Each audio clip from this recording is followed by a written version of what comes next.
Hello, welcome to what I think will be the final episode of Assassin's Creed 2. We should be able to finish reading off the database now, because I think documents, I want to say all the codex pages we obviously read. There's not that many letters, and half of them were from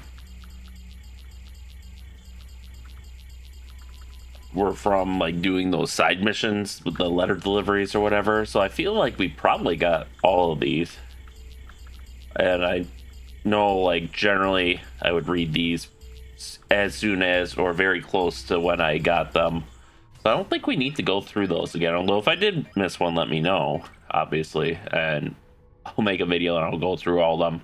But I think for today, we really we go through Florence, we go through Tuscany, and we go through Rome. So let's start with Florence. Firenze.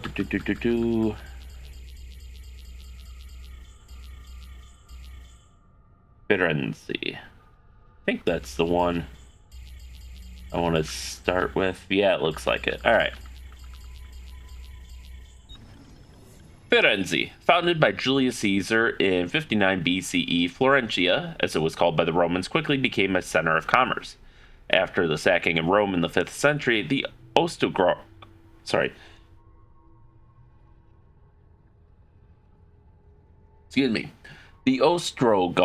took over. Under their rule, the city was constantly under attack from the Byzantines, who sent the population level below 1,000.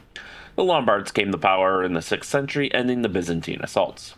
Florentine grew to a population of 80,000 in the 14th century, of which 25,000 were working in the wool industry.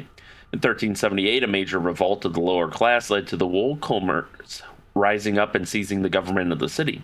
Their progressive radical democracy lasted for less than 2 months before the upper classes seized control once more, but the revolt so terrified the rich that a century later it was still discussed in hushed tones, much as the 1960s hippie movement is today. The Albizzi family has become the de facto rulers after the revolt. Worry about the rise of the Medici family, who were newly rich bankers rapidly gaining influence in Florence. Maso and Rinaldo Albizzi imprisoned Cosimo de' Medici and exiled him in 1433. But Cosimo gained influence behind the scenes and rose to power in 1434, exiling the entire Albizzi family except for Luca, who had been loyal to Cosimo. Luca Albizzi joined the Signoria, the ruling body of Florence, as Gonfaloniere, succeeding Cosimo's old friend Ilario Auditore in 1442. Under the Medici family, which built impressive public buildings and supported such luminaries as Michelangelo, Leonardo, and Botticelli, the Renaissance began with Florence securely at its center. Palazzo Pitti. Intended as a grand display of wealth by Luca Pitti, the Pitti Palace was left incomplete when Luca ran out of money and died in 1472. The severe Roman-style architecture is reminiscent of the craggy stone arches of the imperial aqueducts found outside Rome. Altarno District. The district across the river, as it is referred to by Florentines. Altarno literally means on the other side of the Arno. Altarno is one of the oldest areas of the city and heavily populated by craftsmen. In addition, the religious community is well represented with the monastery and church of Santo Spirito. Later in Florentine history, the Medici bought the Pitti Palace, connecting it to the Palazzo della Signoria and the Uffizi with a series of secret passages, one of which crossed the upper level of the Ponte Vecchio. The network was a smart investment considering all the different people throughout the Renaissance who had attempted to kill them. Ospedale degli Innocenti. Designed by Filippo Brunelleschi and opened in 1445, the Ospedale degli Innocenti, Hospital of the Innocents, was an orphanage for unwanted babies. Apparently, the Florentines were a feisty bunch since it was the first of its kind in Europe. Babies were typically abandoned in a basin in the front, although later transactions were facilitated by the introduction of the rotating horizontal wheel, which moved infants into the building without the parents being seen. Some parents weren't just ejecting their love child, they were making money off of them. Many a mother abandoned her baby in order to be hired by the Ospedale as a wet nurse so she could be paid to feed her own child. Boys were tutored in various professions by the Ospedale staff, while girls were usually trained to become nuns or wives. Palazzo Medici, completed in 1455 by Cosimo di Medici's live-in architect Michelozzo di Bartolomeo Michelozzi. The Palazzo Medici was constructed as a private residence of the Medici family. It was designed according to the values of humanism, the dominant ideology of the Renaissance, which attempts to engage the viewer with structures built on a more human scale. At least that's the theoretical ideology of the Palazzo, but the effect goes something more like this. The outside is foreboding and keeps people out. If the facade could talk, it seems to be saying, "Get back, you do not belong here, you are not important enough to enter." In contrast, the interior courtyard, which only the Medici and their guests saw, has none of the exterior's hard edges. It's full of luscious, curving, rounded arches like a wedding cake. It says, "You've arrived, welcome to paradise." In fact, Cosimo both approved the courtyard and rejected an earlier architectural plan by Brunelleschi that would have led to a more open facade. He wanted a Medici fortress inside Florence. San Lorenzo. The church in which all the Medici went to die, San Lorenzo, claims to be the oldest in Florence. It was consecrated in 393 while still outside the city walls. Michelangelo designed the inner facade while Filippo Brunelleschi, the creator of Santa Maria del Fiore's dome, designed the layout. He died before the church was finished, and several of his designs were subsequently modified. Containing nearly 50 tombs, the Medici crypt was intended to house the Holy Sepulchre, containing the body of Christ at its center. However, attempts to buy it and then to steal it from Jerusalem failed, proving that bankers can buy a lot of things but not integrity. Santa Maria Novella. The first great basilica in Florence, Santa Maria Novella, was consecrated in 1420 despite being unfinished. The famous humanist Leon Battista Alberti designed the upper facade, completing the church in 1470. However, Santa Maria Novella's origins extend back before the Crusades to an ancient oratory located on the same site with a hidden tomb underneath. As of today, the tomb has not been uncovered. On a related note, one of my favorite quotes is located inside the basilica, written on the image of a tomb. "I was once what you are, and what I am you will become." Mercato Vecchio. The center of Florentine business, the Mercato Vecchio served all the shopping needs of the city. To quote Antonio Pucci, a 14th century Florentine poet, "Physicians dwelt around for every ill, and here were linen cloths and flax merchants, pork vendors, and apothecaries." The Mercato was established first in Roman times as the site of the Forum, and only in 1030 was first documented as a marketplace. Staple foods from the countryside, like grain, were the most popular goods sold, followed by wool. However, as shoppers became bored with the basics, to quote a 15th century poet, Il Panorama, "There, halfway down the street, stands a happy whorehouse which you will know by the very smell of the place." Oops, I hit the wrong button there. Oh, Okay, there we go. Santa Maria Novella District. This district takes its name from the Church of Santa Maria Novella, the first great basilica in Florence. Here you can find the city's great marketplace, the Mercato Vecchio, which lies at the north end of the district. Santa Croce. The largest Franciscan church in the world, the Basilica di Santa Croce contains frescoes by Giotto and a chapel in the cloister designed by Filippo Brunelleschi that is considered one of the masterpieces of Renaissance architecture. According to St. Francis and the Franciscans' reading of the Bible, Christ told his followers to take on a vow of poverty, and he said to them, "Take nothing for your journey, neither staff nor scrip, nor bread nor money. Neither have two coats." So how did a sect of Catholicism that held a vow of poverty as one of its core values own such a posh church? Well, in 1322, the Pope declared that the Franciscans' vow of poverty was illegal, that Christ had in fact owned property and wanted his followers to own property.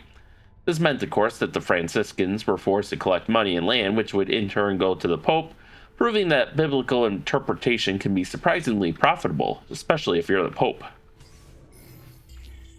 La Rosa-Colta. Opened in 1465, La Rosa-Colta, or the Plucked Rose, quickly became essential to Florentine life. The women there were known for being upper class.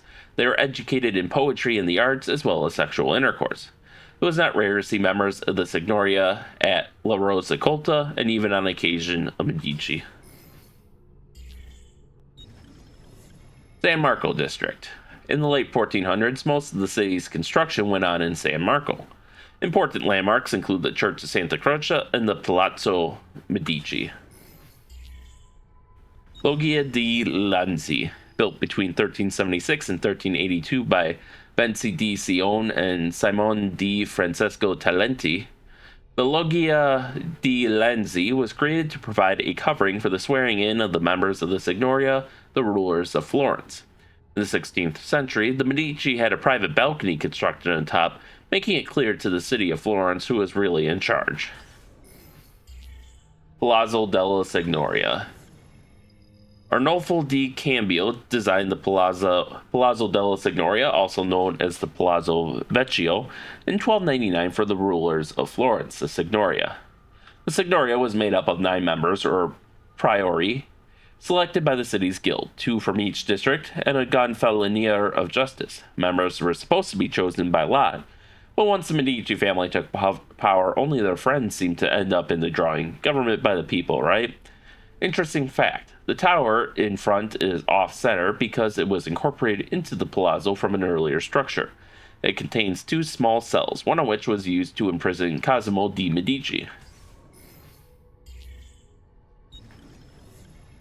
Bottega di Leonardo a Firenze. Leonardo da Vinci opened his own studio after completing his apprenticeship to Verrocchio, one of the most successful Florentine artists of the day. Between 1476 and 1481, Leonardo probably continued to collaborate with Verrocchio, although no one is quite sure what he was working on. In 1481, he was given his first commission by the monks of San Donato, Scopetto, to paint the Adoration of the Magi. In true Da Vinci style, he began the painting, but never finished it. You'll remember, if you watched Buried in Time, Arthur was also complaining how Da Vinci started a lot of things, but had a habit of never finishing them.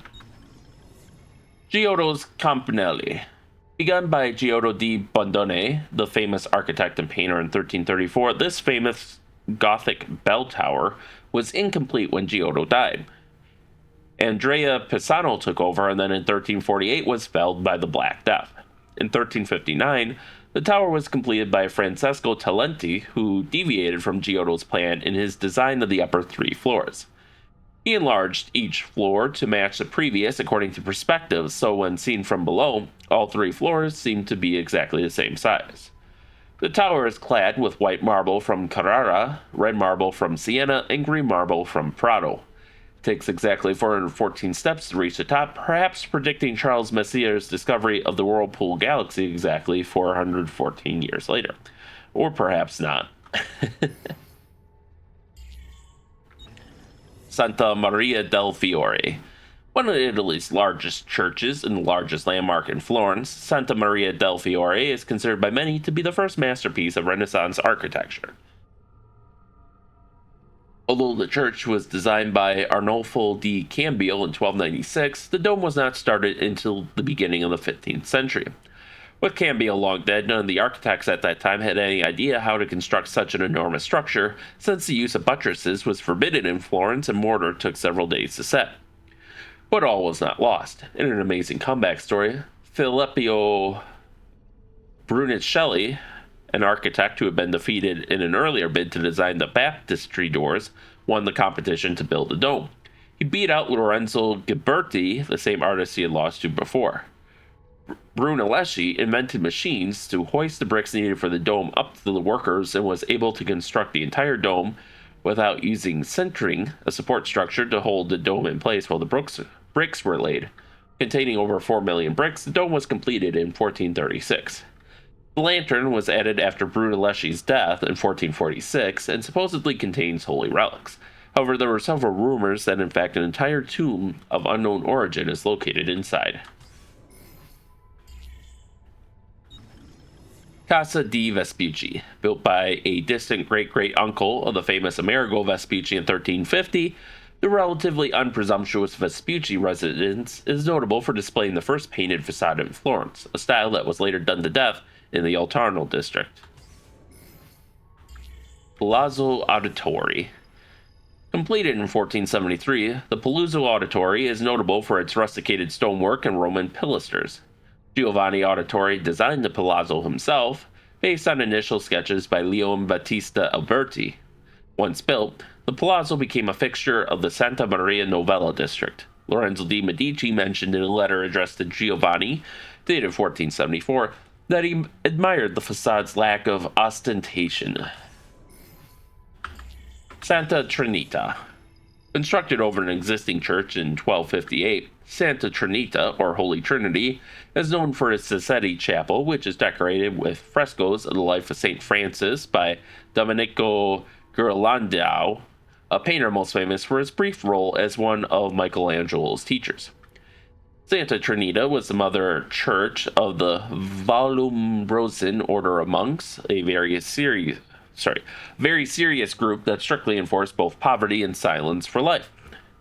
Despite the beauty of Santa Trinita frescoes, very few Vallombrosan monks are likely to have seen them on account of the fact that the monks received beatings for going outside their monasteries.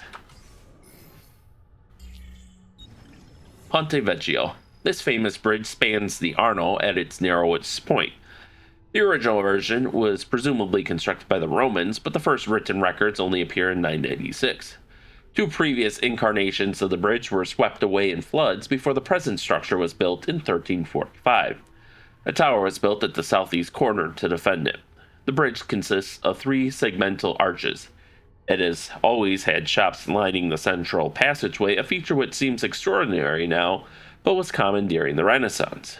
At first, butchers took up residence there, but over time they were pushed out by jewelers, souvenir shops, and creepy teenagers chaining locks to the bridge's railing and throwing the keys into the river in a bid for eternal love, not realizing that the locks would be cut off later that day by a disgruntled polizia. Everlasting indeed. San Giovanni District. San Giovanni was named after St. John the Baptist, the patron saint of Florence. It is the oldest area of the city and the center of administration, encompassing the Palazzo della Signoria. If big churches are your thing, head to Santa Maria del Fiore on the northern edge. It's the one with the gigantic dome. And that brings us all the way back to Firenze. So now we can go through Tuscany. Nope. Where's the one? Oh, no city seal for this one? Okay, here, we'll start here. San Gimignano, named after Saint Geminianus, who supposedly conjured up a dense fog to save the city of Modena from Attila the Hun.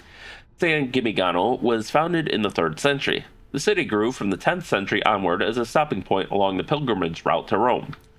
In 1199, once its citizens grew wealthy, San Gimignano separated from the bishops of Volterra and became self-governing. The city's distinctive towers were created as its wealthy citizens competed to display how much money was actually in their pockets. In its heyday, the city had 72 towers, but the plague of 1348 decimated San Gimignano. Without money for upkeep, the town started to fall apart. The council appealed to Florence, and Florence took control. Villa Auditore. Constructed in 1290, the Villa Auditore is an important medieval predecessor to early Renaissance architecture. The villa's wonderful symmetry and ordered geometry were a revelation for its time. Not only concerned with aesthetics, Domenico Auditore, Ezio Auditore's great-grandfather, designed his home to double as a fortress and training ground, looking out both over the city that it protects and the Tuscan plains. After a Florentine attack in 1320 left the facade damaged, the present facade was erected and a painting gallery was added to the interior. Domenico was more than just an architect and a warrior. He was also a skilled engineer. Recently discovered hidden compartments and rooms with mechanisms blocking entry are several unique features of the building that make it a technological marvel as well as an architectural one. Monteriggioni. Built in the 13th century by the overlords of Siena, Monteriggioni was actively involved in the defense of Tuscany against Florentine attempts to gain more territory. At the front of this conflict was the Auditore family, who became the city's rulers and protectors. It was the Auditore who constructed Monteriggioni's famous walls, which can still be seen today. Although standing in opposition to Florentine desires, the Auditore had cordial relations with the Medici family, largely due to their collective Florentine roots. Monteriggioni successfully withstood attacks from Florence until in 1554 the city was betrayed. Giovanni Zetti, the keeper of the garrison and a Florentine exile, was allowed to return to Florence in exchange for the keys to the city. Extraordinarily, the Auditore were allowed to continue the rule of Monteriggioni under Florentine leadership, showing that the Medici do not forget their friends. Antico Teatro Romano. Inspired by Greek theaters, which had a similar structure, ruins of the ancient Roman theaters can be found throughout the territories once ruled by the empire. Typical Roman theaters were constructed of concrete, material no longer used in Renaissance Italy because the recipe had been lost. Their semicircular design created superior acoustics, allowing spectators to hear the plays, speeches, or choral events performed on stage. Notice the lack of marble. Renaissance Italians practiced a rudimentary form of recycling when dealing with Roman structures. Excuse me. Any marble that could be found was ripped off the buildings to be reused for free. Ugh, kind of like copper today. Torre Grossa, rising 54 meters above San Gimignano, the city's largest tower, the Torre Grossa lives up to its name. Unlike some of the other towers, it even has a bell inside. Construction of the Torre Grossa began in 1300 and finished in 1311. Torre di Salvucci. In a city famous for its towers, the Salvucci family, in a display of 13th century might, erected not one but two. And not only did they erect two, they built them to be taller than the ruler San Gimignano's tower, the Podesta, despite a law made in 1255 that prohibited such an act of blatant brick-and-mortar style aggression. Outraged, the Podesta forced the towers to be cut down until they were smaller than his. Torre di Diavolo. Probably built for medieval defense, the Torre di Diavolo once had a walkway at its summit. The wooden spikes around the top held the boards of the walkway in place. Depending upon who you ask, the name, the Devil's Tower, comes from either the fact that lightning once struck the tower or that the original owner left on a trip only to come back and find it slightly higher than when he left. Villa Salviati. Made wealthy through its connections to the Pope, Archbishop Francesco Salviati purchased this Tuscan villa in 1475 in anticipation of becoming Archbishop of Florence. He spent the next few years having it renovated in the Tuscan style while plotting with the Pazzi family to invade Florence. Sadly, this left him very little time to enjoy it before his inevitable demise. After the conspiracy went south, archival documents indicate that Salviati swapped his archbishop outfit with one of the residents of Florence, who was then lynched in his place while he escaped to his villa. Monte Oliveto Maggiore. Founded in 1313 by Bernardo Tolomei, the monastery of Monte Oliveto Maggiore is Benedictine in practice. Benedictine monks are the most mainstream, practicing peace, prayer, and work while living in autonomous communities with their own local government. Monte Oliveto Maggiore owned most of the land in the Siena region, so having its own private government would come in handy when dealing with such riches, as would a good lawyer. Fortunately, Bernardo Tolomei was a jurist, leaving the monastery in a very lucrative state by the time he died. Santa Maria Assunta. Referred to as the Duomo by locals, even though it doesn't deserve the title because the town has no bishop, Santa Maria Assunta was built in the 12th century. Shockingly, it has no tower, although in San Gimignano, the city of towers, such an act of celibacy coming from a church was probably a smart move. Palazzo Comunale. Palazzo Comunale, San Gimignano's town hall, was built as the seat of the municipal government in 1288. As befits the City of Towers, one of the council's earliest acts inside their new home was to construct the Torre Grossa on top. The Podesta took up residence at the Palazzo Comunale in 1337. Torre Rognosa. Connected to the 13th century Palazzo Vecchio del Podesta, the Torre Rognosa rises 51 meters above San Gimignano. Podesta, power in English, was the title given to the appointed head of many Italian cities. The Palazzo Vecchio was the residence of the Podesta of San Gimignano for about 100 years until in 1337 he moved across the square into the Palazzo Comunale. Why would the Podesta simply abandon tradition like that? Perhaps because the Palazzo Comunale has the largest tower in San Gimignano. Tower envy, do not underestimate it as a force for change. And that brings us full circle to San Gimignano. So that just leaves us with Rome's 3 entries. Cappella Sistina. Inspired by the architecture of Solomon's Temple, the Sistine Chapel is the most famous room in the Apostolic Palace, the Pope's Vatican residence. The chapel's famous ceiling frescoes did not exist yet in 1503, so no climbing across the finger of God, but the wall paintings that line the chapel, painted by Pietro Perugino, Sandro Botticelli, and Domenico Ghirlandaio, among others, are an ample consolation prize.